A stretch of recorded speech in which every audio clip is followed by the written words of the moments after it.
With me now, Milwaukee County Sheriff David Clarke. Good evening, Sheriff. Good evening, Judge. All right, you heard him. He said he totally supports law enforcement. Music to your ears? Puts a smile on my face, and I don't smile often, but finally, and I was hoping that one of these 16 or 17 candidates would stand up and finally get a spine and support the American police officer. The American police officer is the only thing holding these American ghettos together. And instead of pounding on them like they've been doing for the last almost year now, we need a president who's going to appoint an attorney general who's going to see local law enforcement as an ally in the pursuit of justice, and they're going to target criminals instead of police officers and police agencies. You know, one of the things that he said, when he was talking about nothing to apologize for, and, you know, that all lives matter.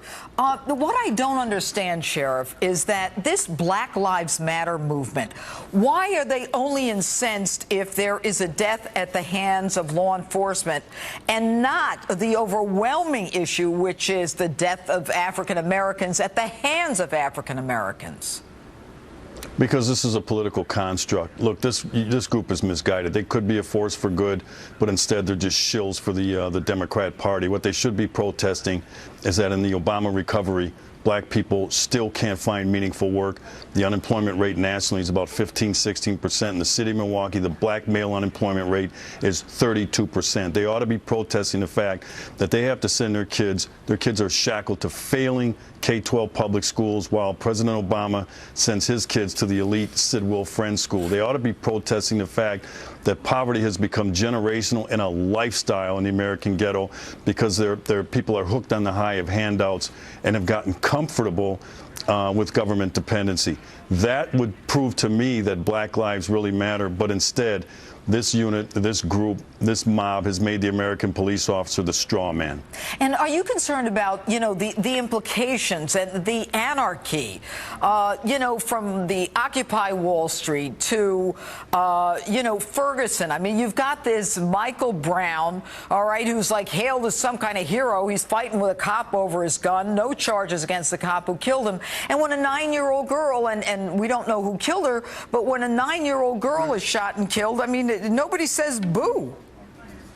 Right, they should be down there trying to help the St. Louis police, the Ferguson police, capture those individuals involved in that drive-by shooting into an occupied house and killing a 9-year-old who, Judge, was doing homework at the time.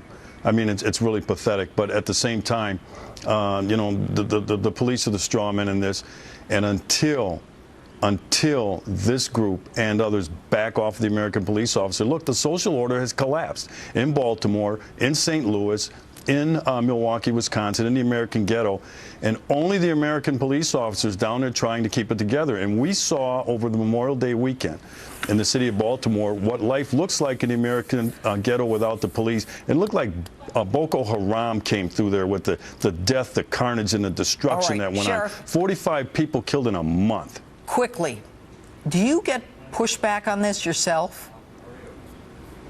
A little bit, but, you know, I don't worry about that. You know, this is more about other people than about me at this time. Somebody has to stand up, and I'm willing to do it, not only for the American police officer, but for good law-abiding black people that live in the American ghetto, and that's the overwhelming majority that do. All right, Sheriff Clarke, thanks so much.